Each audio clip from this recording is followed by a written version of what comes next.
Welcome back to another episode of Mouth Minutes. You done found yourself right in it. We don't really give a damn about the chivalry.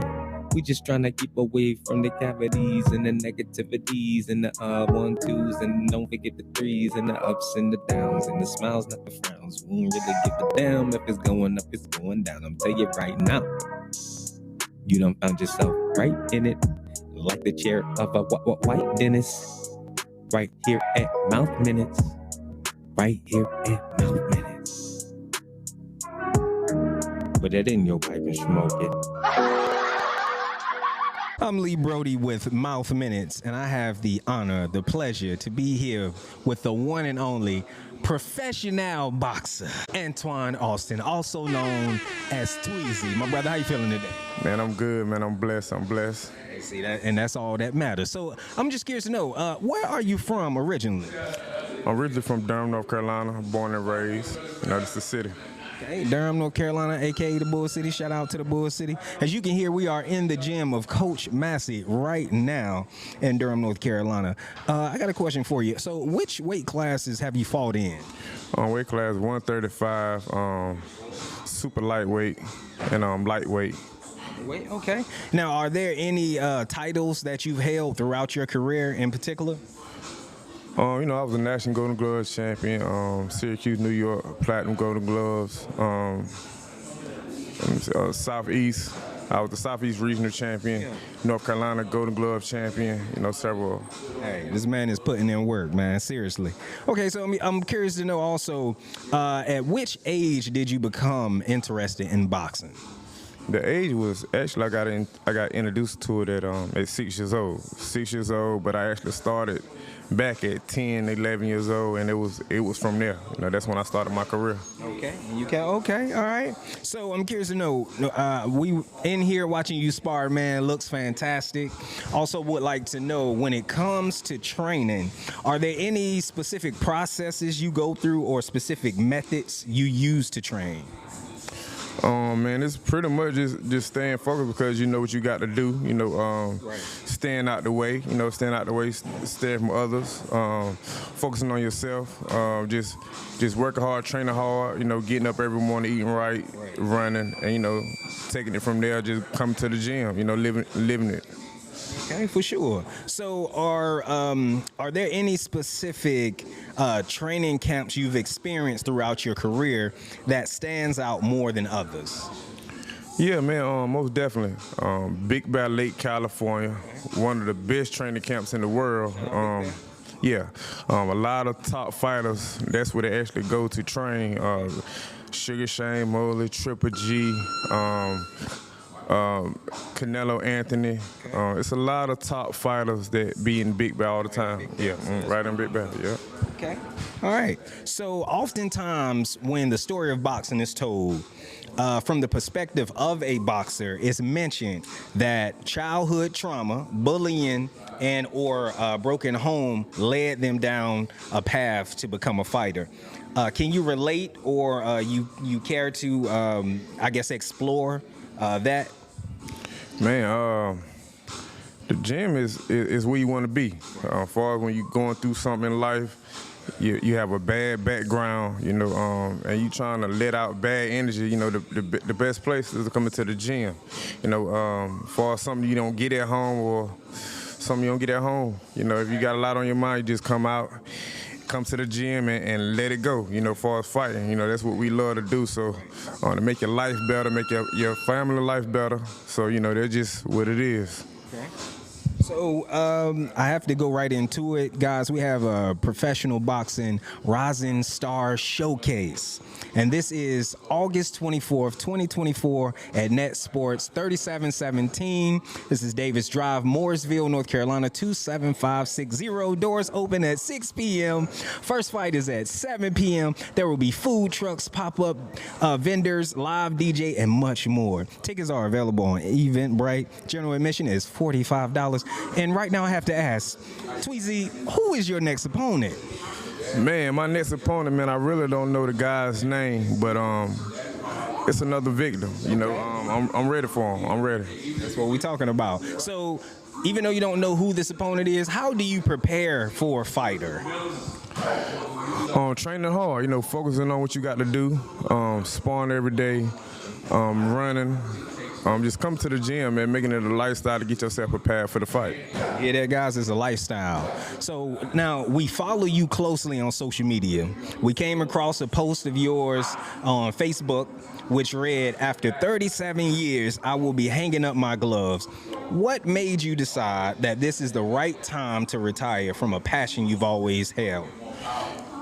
Man, I feel like I've been in the sport for a long time. I've been in it since I was 6 years old. I've been living it, you know what I'm saying, ever since my father been with me. So it was a time where I felt like I have no more to do. So I just wanted to give it my all, and I feel like I'm getting a little older, and I just want to now take the next journey into training people, doing personal training, teaching kids how to fight, to get their minds right, keep them off the streets, to let them know it's more out there than just the streets and Durham. It's a lot more you can see out there in the world. You know what I'm saying? See, community, that's what we aim for. So since you touched on age, do you believe that there is an age which an athlete or a boxer in particular should retire? To be honest, it depends on you. It depends on you and your body. Age ain't nothing but a number. You get old. If you feel like you got more in you, you can just go for it. But sometime in life, at a certain age, you might have to just hang it up. You might feel like you don't have no more. It's all up to you though. For sure. Okay. Now, we mentioned your Facebook, but are there any other platforms or business venture? We heard you speaking of community programs earlier. Are there any other of these programs that you would like to bring awareness to or shout out your own platforms? Man, just all I'm gonna say is just look for me for me opening up my own gym very soon, for the kids, for everyone, for the city, for the community. I'm loving to help the others, to get where they need to be in life, as far as with the kids and stuff like that, be a big brother. Just show that streets is nothing else, but just taking a look for boxing. That's all, man, just boxing. A lot of our audience would like to know. The listening audience are asking questions. This is one question that came up. When it comes to trainers and coaches, how do you feel about paying? Now, we know that there was an incident with Errol Spence and Derek James dealing with money and contracts. How do you feel about that? How would you approach that, being a fighter yourself? Man, I don't know with them, but it's a job to them, man. You pay your coach, you pay your coach and do what you gotta do, and you just go your separate ways. If you don't feel right about that coach, you just got to move on to the next one. But that's pretty much. I really don't know how that would feel, man, because I always been stuck with the one and only coach that brought me up. I was the first one he started out in boxing, so I'm always loyal to my man. So, we have our disagreements sometimes, and we just talk about it, and we fall in place with stuff, and we look eye to eye, and everything be good. But other than that, man, it just I don't know. I really don't know about that one. Okay, loyalty though. That's what it sounds like. So it's all about loyalty. So curious to know, who is your favorite fighter, past and present? Man, to be real, right now, which I call my nephew Tank Davis, which Shout out Tank. And Floyd Mayweather, always the king. So you gotta go with him. Yeah, okay. Mm-hmm. Those are good choices, by the way. So I'm curious to know. Now I'm gonna run down this line real quick, and you can yay or nay these fighters, or you can say how you feel about them. Terrence Crawford. Oh man, I forgot about him. Yeah, Terrence Crawford. He's something serious. He's the next one, other than Tank and Floyd Mayweather. He the next one. Them my top three. Okay. So yeah. Okay, so we did those three. So Errol Spence. Errol Spence. Yeah, Errol Spence is good. He's a great fighter. Errol Spence is a very great fighter. Very hard worker. He can be he up there too, but but my first three, the top is Crawford, Tank, and Floyd. Okay, that's a hell of a top three, big three. So we're going down, no specific weight class. David Benavidez. Yeah, he's a hard fighter. Yeah, he is. Yeah, he's a hard fighter. Went up. Yeah. So. He's great. He good. He good. Yeah, he good. Now we're gonna talk about the up and comings. I have to say Keyshawn Davis. That boy bad from Virginia. Yes. Yeah. With the brothers. Yeah. Him and his brothers. Him and his brothers. Yeah. Them boys, they bad, man. They really. I take my hat off to them. Okay. They good. All right. So we're gonna go with Abdullah Mason. Great fighter. You know, he's a great fighter. He fight hard. You know. But it's a little bit more work. Yeah. I think. Okay. I think he need a little bit more work. And we're gonna go to Kermel Moton. Kermel Moton. I'm not familiar with him. Yeah, he's young, up and coming. He's actually coming up under Floyd right now. He's pretty good, man. Light skin, the little young skin. Yeah, the little light skin kid. Yeah. The little young kid. He pretty strong. Yeah, he pretty strong. I think he fight at 135, if I'm not mistaken. Mm-hmm. He pretty strong. Nice speed on him. Yeah.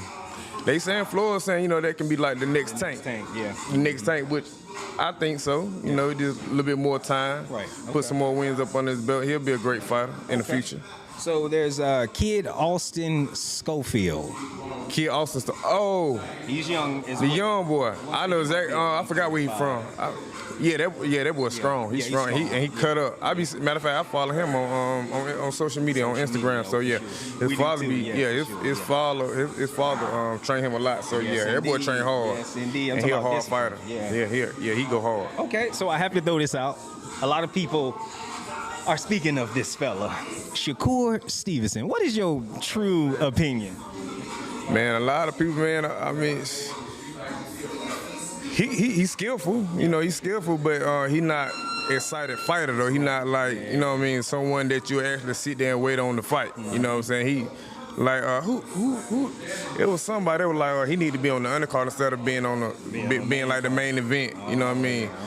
He's not one of those fighters that you want to see, you know what I'm saying? Because he don't do too much of trying to bring that heat. Okay. He more, I can't say too much about him. Okay. And one last question. Is there a difference between fighting a orthodox fighter or a southpaw fighter? Does it really matter? Man, I mean, to be honest, just a little bit.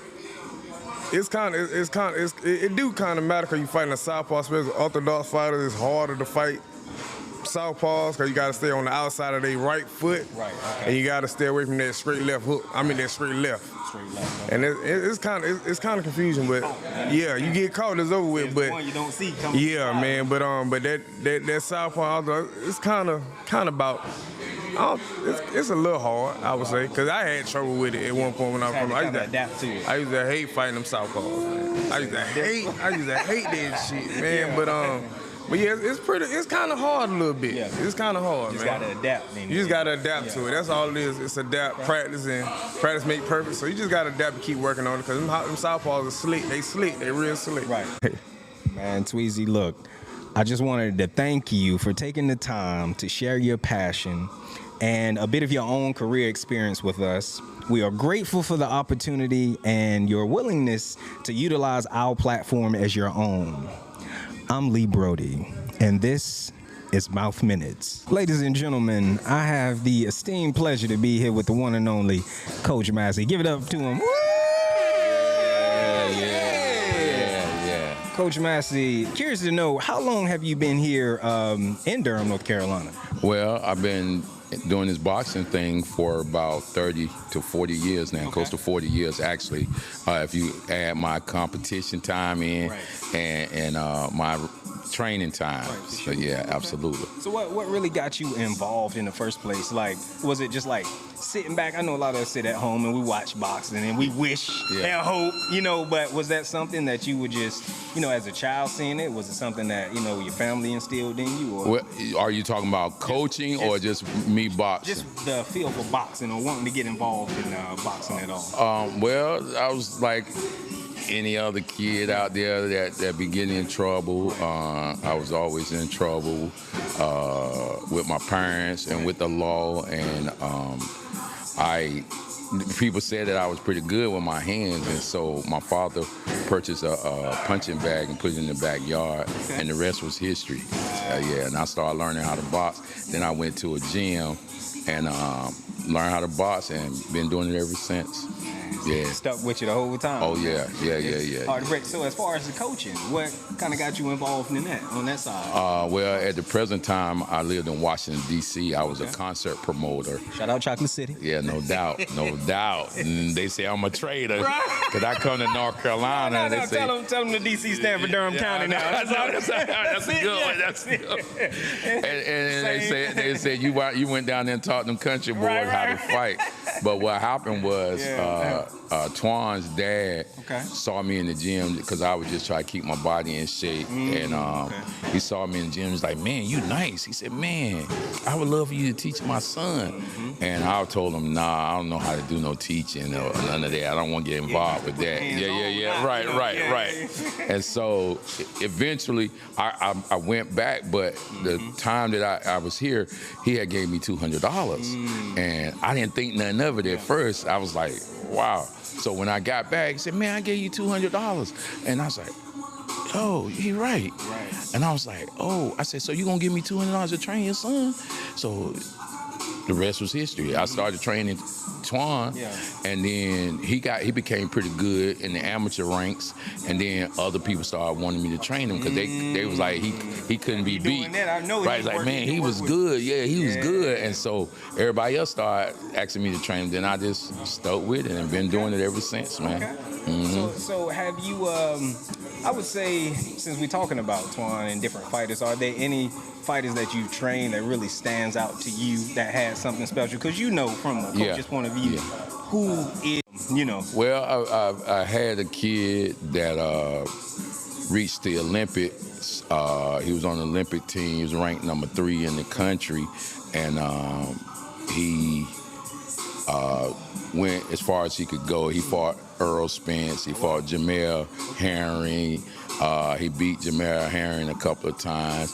He lost to Earl Spence in the qualifiers, but everybody thought that he beat Earl Spence, but we all know that politics plays a big role, it's all business at the end of the day. And his name wasn't recognizable like Earl's was, but he came along later on and he started convincing people that he was better than most of the fighters that come in there. Every time he would fight, everybody would gather around the ring because they were excited about how he, and him and Twan actually trained and sparred all the time together, so they made each other better.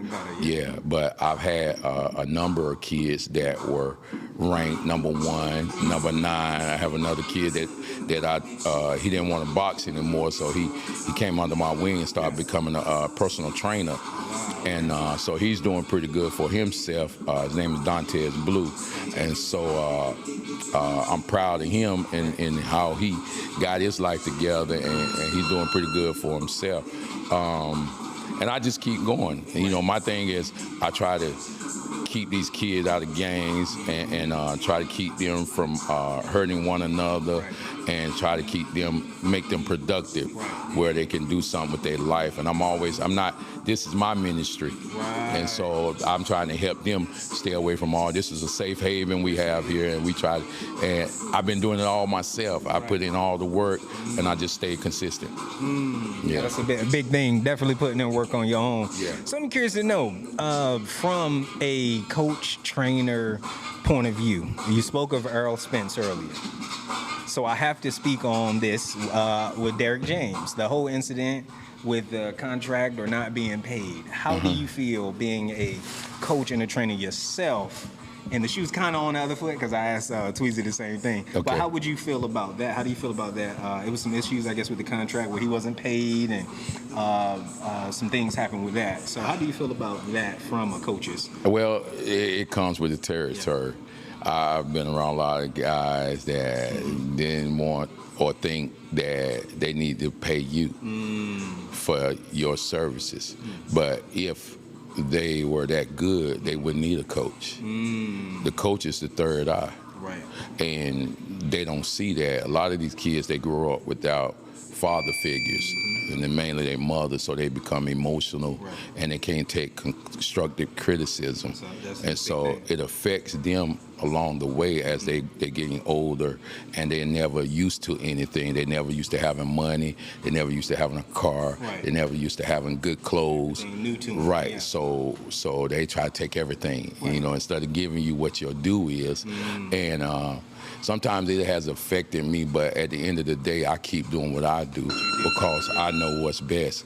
And at the end of the day, they always think the grass is greener on the other side, but they never water the grass on this side. So now, Words to live by, guys. right, exactly. real. And then so now they have to learn everything the hard way. Right. But then they get a kick in the rear end, and they want to come back. And like, oh, he told me this was happening or this was going to happen, but now I'm stuck. Now they see it. Right, They see it. and it just that some of these guys they don't want to take accountability. Right. That's the main thing, and you will have to do what's right. If you're supposed to pay somebody, you pay them. And a lot of times people say it's the contract. That's why it's called a contract, because somebody's conning the other person. Right, and you just have to understand how to deal with that situation and make it right for yourself. Yeah. That's a good answer. Yeah. So now I'm curious to know, Coach Massey. Yes. Out of all this, at the end of the day, when it's all said and done, and Coach Massey did his thing, what is the legacy that you're hoping to leave behind? What is that? What you would love for them to remember and say and feel? And what is the legacy? What is Coach Massey's legacy? Well, that's a great question. My legacy is that I came and did what I was supposed to do for my loved ones and the ones that weren't my loved ones, and give them teaching that would benefit them for the rest of their lifetime. And like a lot of times now, I've taught guys, I feel so old now because I've taught older guys and they bring their kids to me. So that affects me in a way that I did something good. Right, for sure. Because it's reciprocal. If I train them and then they bring back somebody else in their family to train with me. So I base it off of that, and I've been doing that for a number of years, and I'm proud of it. Yeah. It's pretty much like you are. You know how a lot of times we graduate from school and stuff, and then you remember that teacher who looked out for you, who instilled so much. So that's what you're doing, just in the boxing gym. Right. Exactly. Same exact thing. Okay. I agree. Yeah, so for sure. So definitely shout out to the legacy, Coach Massey. Yes. I mean, the guys out here, Tweezy, all the other guys who come out here and put in work. Just one last thing. Is there any specific, I know we were speaking about your podcast and some other ventures you have. Are there anything dealing with the community or your podcast or any social medias that you'd like to shout out as well? Well, I have a number of things going on, and I like to be visible and use my visibility to help my youth. I have this is the boxing gym, Inner City Youth and Boxing Center. I also have a clothing store that I just closed down, and I'm using the web to place everything on the website, and it's called Urban Appeals Clothing. And then I also have a property preservation company. It's called Massey Property Preservation. Okay. So I got my hands tied, and I also got the podcast. It's called Blowing Up the Spot TV. Okay. And so we just trying to spread ourselves out so we can be able to help multiple people and be able to enjoy life. And that's what I'm doing, enjoying life. Man, Coach Massey, it's a pleasure, man. Yes. Thank you. I do appreciate it, man. Appreciate you. We here in the Mouthminutes Studios sincerely thank professional boxer Antoine Tweezy Alston and Coach Massey, who are operating out of the Inner City Youth Boxing Center in Durham, for taking the time out and to really show us what power is. When we speak of power, we're not talking about the power just within the ring, but the power of the mind. I'm Lee Brody, and this is Mouthminutes. Open wide with Mouthminutes. Come with it, please, because I need that button push. I need you to push his button, because I haven't seen it yet.